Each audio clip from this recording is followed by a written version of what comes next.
ভাবি, এই ভাবি, ভাবি, ভাবি কাজ করছে, আমাকে দাও প্যাকেট। ভাবি কই তুমি?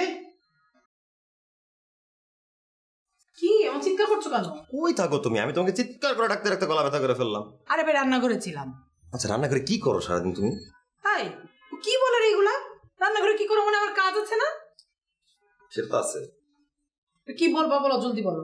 আচ্ছা একটু এদিকে আসো না। এদিকে যাইতে পারবো না, অনেক কাজ, দুনিয়ার কাজ পড়ে আছে, সব শেষ করতে হবে। তোমার যা বলার জন্য এত প্যাকেট কিসের তোমার হাতে? সেটাই তো বলবো, তুমি একটু এদিকে আসো না। আই জুমুরের হাতে দাও। জুমুর নে তো। আমি তো চেয়েছিলাম, দিল না, বললো ভাবিকেই দিবে।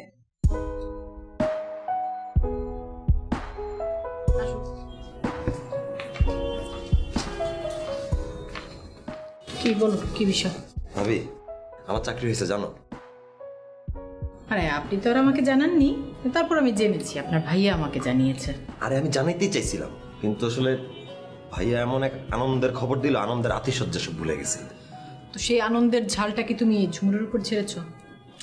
বাদ দাও তো ভাবি, ভালো লাগতেছে না। এই দেখো না তোমার জন্য কি আনছি। আমাকে কেন আগে দেখাবে? আগে মাকে দেখাও।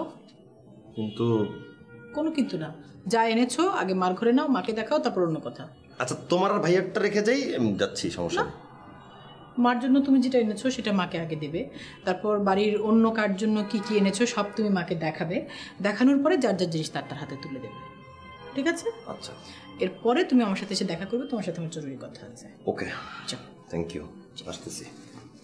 আসতেছি কিন্তু। হ্যাঁ, রান্না করে। ওকে, ঠিক আছে।